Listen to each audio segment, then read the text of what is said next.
ప్రార్థన బెల్ మోగించిన పిల్లి. ఒక చిన్న గ్రామంలో ప్రభుత్వ పాఠశాల పక్కనే ఒక చిన్న దేవాలయం ఉండేది. ప్రతి ఉదయం క్లాసులు ప్రారంభమయ్యే ముందు ప్రార్థన బెల్ మోగేది. అప్పుడు పిల్లలందరూ లైన్లో నిలబడేవారు. కాని ఒక చిన్న సమస్య ఉండేది. పిల్లలు ఎప్పుడూ ఆలస్యంగా వచ్చేవారు. కొంతమంది చెప్పుల లేసులు సరిగ్గా కట్టుకోకుండా పరిగెత్తుకుంటూ వచ్చేవారు. కొంతమంది ఇంకా టిఫిన్ తింటూనే ఉండేవారు. ఇంకొంతమంది బెల్ మోగినా గ్రౌండ్లో ఆడుతూనే ఉండేవారు. హెడ్మాస్టర్ గారు తరచూ చెప్పేవారు, పిల్లలు, క్రమశిక్షణ చాలా ముఖ్యం. ఆ దేవాలయం దగ్గరే చిన్న నారింజ రంగు పిల్లి ఉండేది. ఆ పిల్లి పేరు చిన్ని. చిన్నీకి ఎక్కడం, దూకడం, బెల్కు కట్టిన తాడు పట్టుకుని ఆడుకోవటం చాలా ఇష్టం. ఒక ఉదయం వాచ్మ్యాన్ బెల్ మోగించేలోపే చిన్ని ఎగిరి తాడు పట్టుకుంది. డింగ్ డింగ్ డింగ్! బెల్ శబ్దం మొత్తం స్కూల్లో వినిపించింది. పిల్లలు ఆశ్చర్యపోయారు.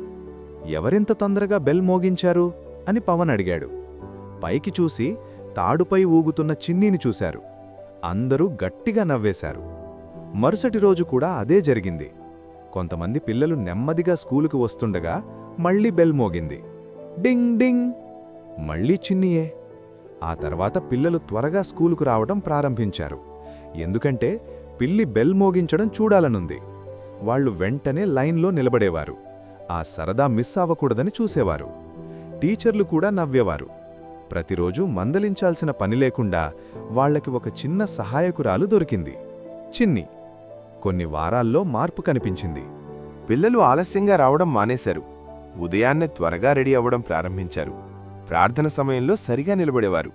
ఇంకా ఒకరికొకరు చెప్పుకునేవారు, త్వరగారా, పిల్లి బెల్లు మోగిస్తోంది. ఒకరోజు హెడ్మాస్టర్ గారు అందర్నీ కూడగట్టి చెప్పారు, పిల్లలు, క్రమశిక్షణ భయంతో మాత్రమే రాదు, సంతోషంతో కూడా వస్తుంది. చిన్ని బెల్లు దగ్గర గర్వంగా కూర్చొని తన తోక ఊపింది. ఆ రోజునుంచి ఆ స్కూల్లో పిల్లలు సమయానికి రావడం అలవాటు చేసుకున్నారు. అందుకు కారణం ఆ చిలిపి చిన్న పిల్లి. నీతి: సరదాగా నేర్పితే పిల్లలు సులభంగా నేర్చుకుంటారు. చూసినందుకు ధన్యవాదాలు. ఇంకా మంచి కథల కోసం టైనీ టాడ్లర్ టైమ్స్ ఛానల్ను తప్పకుండా సబ్స్క్రైబ్ చేయండి.